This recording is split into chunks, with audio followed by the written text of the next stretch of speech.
जो भी व्यक्ति शनिवार का व्रत करता है, शनिदेव की कथा सुनता है और उनके प्रति श्रद्धा रखता है, उसे सभी कष्टों से मुक्ति मिलती है और उसकी मनोकामनाएं पूर्ण होती हैं। यह कथा आज भी हर शनिवार को भक्तों के हृदय में शनिदेव के प्रति भक्ति और विश्वास को जागृत करती है। शनिदेव कहते हैं कि गरुड़ पुराण में कहा गया है कि कथा हो या सीख बीच में छोड़ना पाप की श्रेणी में आता है। इसलिए पाप के भागीदारी न बने और पूरा सुने। यदि आप इस कथा को पूरा सुनते हैं और कमेंट में जय शनिदेव लिखते हैं तो मैं आपके सभी कष्ट जरूर दूर करूंगा। प्राचीन काल में एक समृद्ध और वैभवशाली राज्य सूर्यनगरी में, जो अपनी सुनहरी पहाड़ियों और चमकती नदियों के लिए विख्यात था। इस राज्य के राजा थे महेंद्र सिंह, जिनका नाम न केवल उनके शौर्य के लिए बल्कि उनकी न्यायप्रियता और दयालुता के लिए भी दूर दूर तक फैला हुआ था। उनकी रानी सौम्या देवी अपनी सुंदरता और धर्मनिष्ठा के लिए जानी जाती थीं। सूर्यनगरी के निवासी अपने राजा रानी पर गर्व करते थे और राज्य में सुख शांति का वास था। किंतु भाग्य का पहिया घूमा और शनिदेव की दृष्टि इस समृद्ध राज्य पर पड़ी। एक दिन राजा महेंद्र सिंह अपनी प्रजा की समस्याओं को सुनने के लिए सभा में बैठे थे। तभी एक ज्योतिषी ने दरबार में प्रवेश किया और राजा को सावधान करते हुए कहा कि शनिदेव की 7.5 उनके जीवन में प्रवेश करने वाली है। ज्योतिषी ने सलाह दी कि राजा को शनिदेव की पूजा करनी चाहिए ताकि उनका प्रकोप कम हो। किंतु राजा महेंद्र सिंह, जो अपने आत्मविश्वास और कर्म पर अटल विश्वास रखते थे, ने हंसते हुए कहा, मैंने कभी किसी का अहित नहीं किया। मेरी प्रजा मुझसे सुखी है। शनिदेव भला मुझे क्यों दंड देंगे? उनकी यह बात दरबार में उपस्थित सभी लोगों ने सुनी और कुछ ने इसे राजा का घमंड समझा।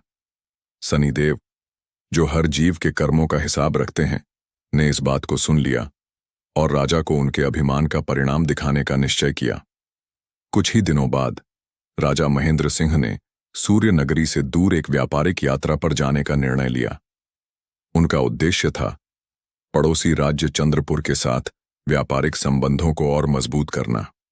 चंद्रपुर, जो अपनी चांदी की खदानों और विशाल बाजारों के लिए प्रसिद्ध था, एक ऐसा स्थान था जहां व्यापारी और सौदागर दूर दूर से आते थे। राजा ने सोचा कि वह साधारण वेश में यात्रा करेंगे ताकि वह चंद्रपुर की वास्तविक स्थिति को समझ सकें। उन्होंने अपनी पहचान छिपाई और एक साधारण व्यापारी के रूप में चंद्रपुर पहुंचे। वहां उन्होंने एक धनी सेठ हरगोविंद के विशाल बाजार में प्रवेश किया। सेठ हरगोविंद अपनी बुद्धिमत्ता और व्यापारिक कौशल के लिए प्रसिद्ध थे, किंतु उनके हृदय में लोभ और संदेह का वास था। राजा महेंद्र सिंह ने सेठ के बाजार में एक सुंदर हार देखा जो रत्नों से जड़ा हुआ था। उन्होंने उस हार को खरीदने की इच्छा जताई, परंतु सेठ ने उनकी साधारण वेशभूषा देखकर उन पर संदेह किया। सेठ ने सोचा कि यह व्यक्ति कोई चोर या ठग हो सकता है। उसने राजा से हार को एक खूंटी पर टांगने को कहा ताकि वह उसकी जांच कर सके। राजा ने निर्देशानुसार हार को खूंटी पर टांगा, किंतु जैसे ही वह पीछे मुड़े, हार गायब हो गया। सेठ ने शोर मचाया और राजा को चोर कहकर अपमानित किया।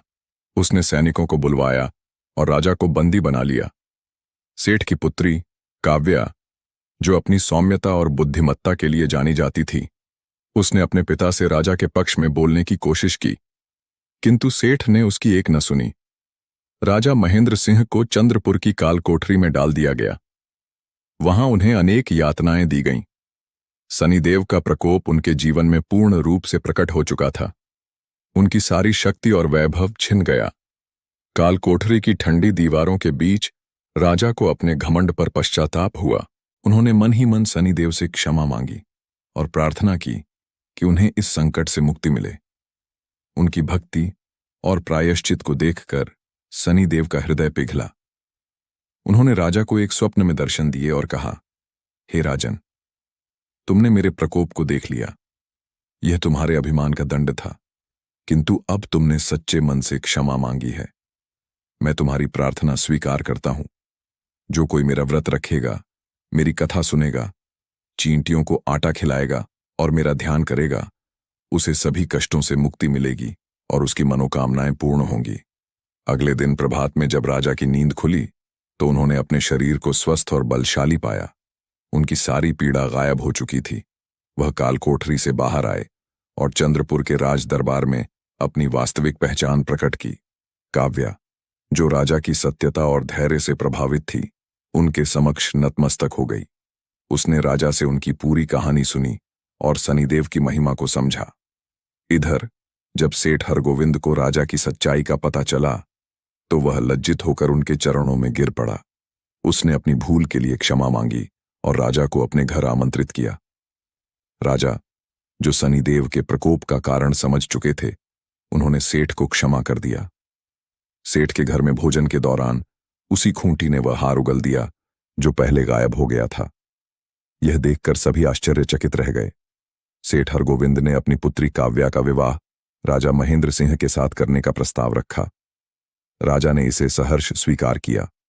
सेठ ने काव्या को अनेक स्वर्ण आभूषण, धन और उपहारों के साथ विदा किया। राजा महेंद्र सिंह काव्या और रानी सौम्या देवी के साथ सूर्यनगरी लौटे। वहां नगरवासियों ने उनका भव्य स्वागत किया। अगले दिन राजा ने पूरे राज्य में घोषणा कराई कि शनिदेव सभी ग्रहों में सर्वश्रेष्ठ हैं। प्रत्येक स्त्री पुरुष को शनिवार का व्रत करना चाहिए, शनिदेव की कथा सुननी चाहिए और उनकी पूजा करनी चाहिए। उन्होंने यह भी आदेश दिया कि प्रत्येक शनिवार को चींटियों को आटा खिलाया जाए ताकि शनिदेव की कृपा बनी रहे। इस प्रकार राजा महेंद्र सिंह की यह कथा सूर्यनगरी में अमर हो गई। शनिदेव की कथा, जो प्रत्येक शनिवार को व्रत करने वालों के लिए पवित्र और प्रेरणादायक है, यह कथा भक्ति, दंड, क्षमा और विश्वास की गहराई को दर्शाती है। यह कथा न केवल शनिदेव की महिमा को उजागर करती है, बल्कि यह भी सिखाती है कि सच्चे मन से की गई पूजा और प्रायश्चित हर कष्ट से मुक्ति दिला सकते हैं। कमेंट में शनिदेव की जय हो लिखे आपके सभी का बनेंगे और सभी दुख दूर होंगे।